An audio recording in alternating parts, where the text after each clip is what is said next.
basically my problem has been for a long time, when I started playing live about 15 years ago, the problem has been that it's obviously quite difficult to reproduce electronic music in a live context because you can't really travel with your entire studio setup. And what basically saved me, and I think a lot of other electronic musicians, is Ableton Live, which I think, I don't know, probably about 90% of people are using these days. Now the good thing about Live is I think that it's so flexible. You can obviously use it for kind of quite tracky, abstract stuff. The main challenge for me was that a lot of my music obviously quite rigidly follows certain chord progressions and has a certain harmonic melodic structure, so it's not so easy to combine elements from different tracks. So this is why I think that this setup is an example for probably quite a good setup if you're working with music that follows more conventional harmonic and melodic structures, but by no means this is like an ultimate way to do things. Obviously there's plenty of other. So even sometimes when I play stuff live, I realize that certain things can be combined in a different way and actually may end up on a record even that way. So I'm just gonna try to activate one part here. Okay, so now you see I've got everything playing, and I'm just going to try to sort of build like some kind of structure.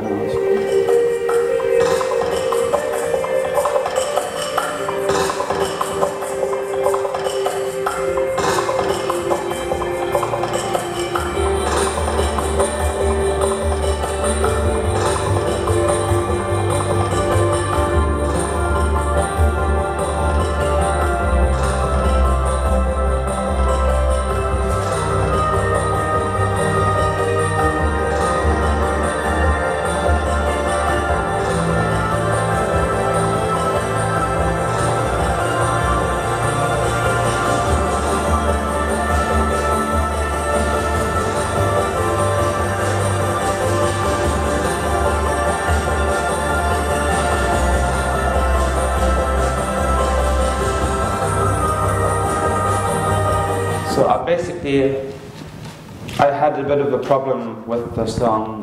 This is going to be on the next record as well. I couldn't really think about a suitable ending part for it, and I had two elements which I just sort of accidentally combined in a live setup, and I realized that both of these elements together, they would actually make a nice additional part for the song, and that's actually on the record. So it's based on this sequence, which kind of forms the verse part.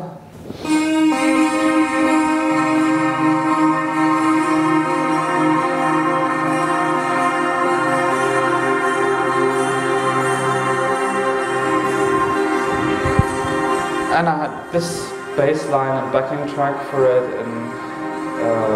in the actual verse, with a rhythm track with some resonating delays on it, and I actually did realize that that works quite nicely with that sequence as well, so I'm just going to make a quick transition.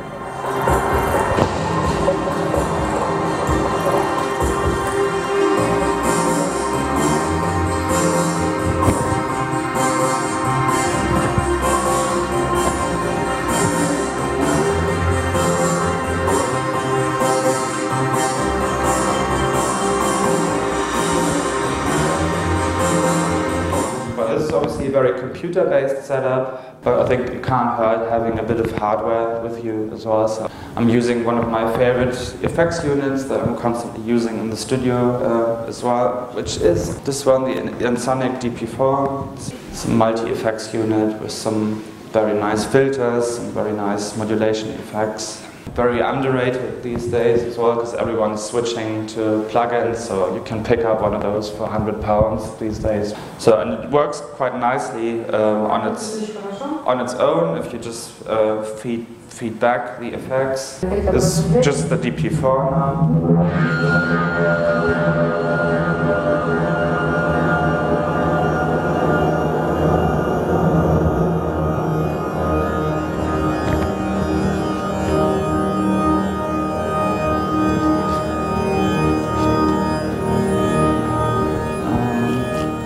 But it does react nicely to put it on some of the stuff that you've got coming from the computer.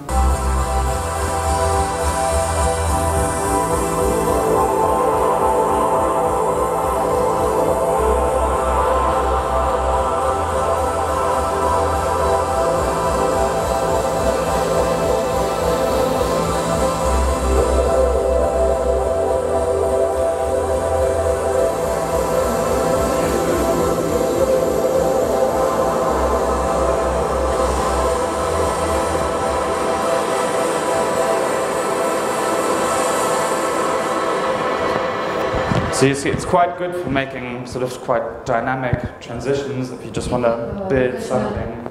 You could see this as a fixed playlist. You see when I scroll down here, this is kind of like the order I usually play. Every gig is a bit different. You know, like sometimes you play like a quiet, seated, you focus on the more ambient aspects. Or if it's like a club gig, you want to play some of the more upfront stuff. So it is, that's what I enjoy about it. Basically, it's really flexible. And one thing that can be a bit of a pain is if you have really long reverb times or effects and stuff, then to find the right looping points and stuff like that. But yeah, I think the good thing is once you've done this for a little while and you've built up like a basic library, then you just add some stuff now and then, and you already have a solid foundation to build on. So it's all right. One other sound. This is the type of sound when I play that song on my own. So this is like a bit more of a distorted one.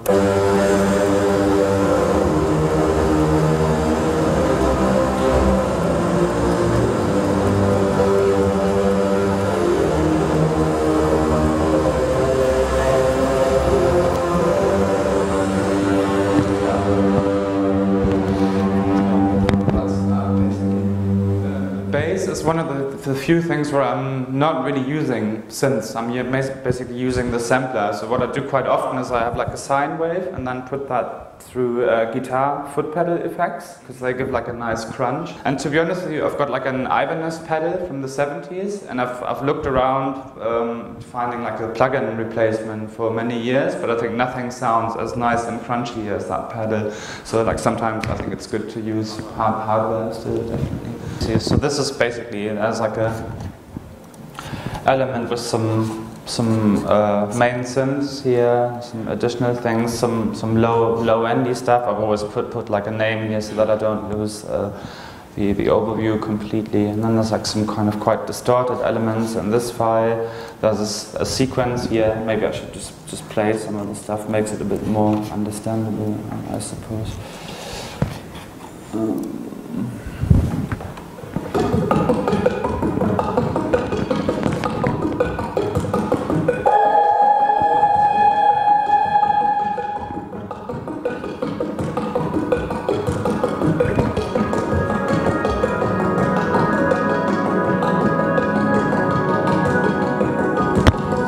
I'm fading the stuff in now, so one after one, so you can basically see how it builds up into a complete piece of music.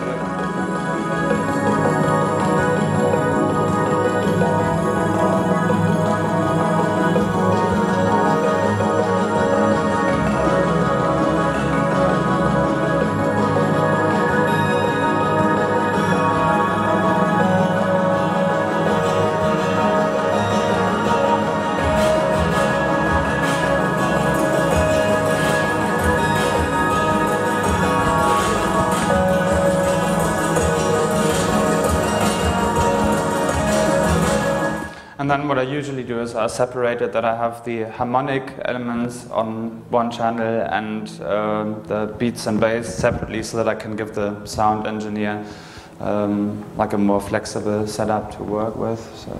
So that will be just the beats track.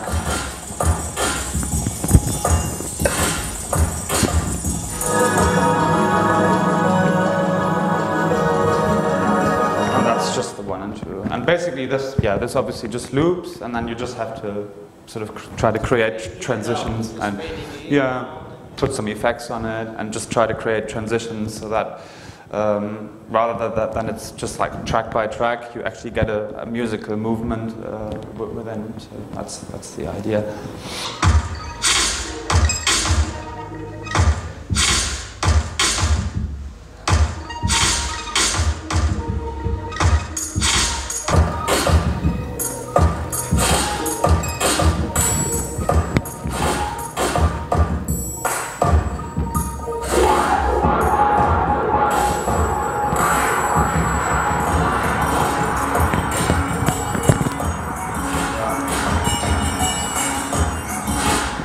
Sometimes I switch around a bit. I've got like two setups here that I quite like. So this is like an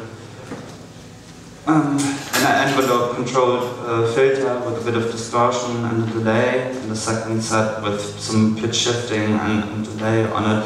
But I've got quite a nice reverb in here that I'm using as well, so I can probably try that on the synth side.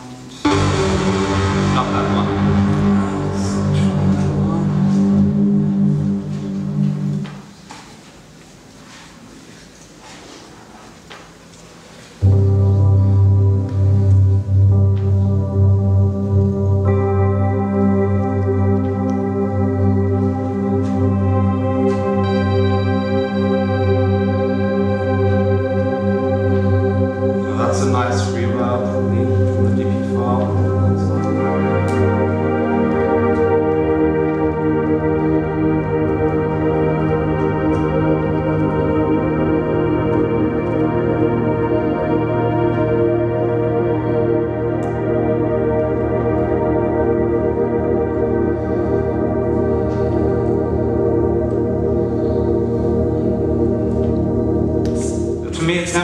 A question about replacing something, because the plugins can definitely do a lot of stuff that the DP4 can't, but also the other way around. I think especially the filter in the DP4 sounds very unique. It's the same filter, that effect that was in the ASR 10 sampler that they had in the 90s as well, and that is a really nice filter. So I wouldn't want to give up on using that just for some plugin. So it's always depends on what it is you really have choice.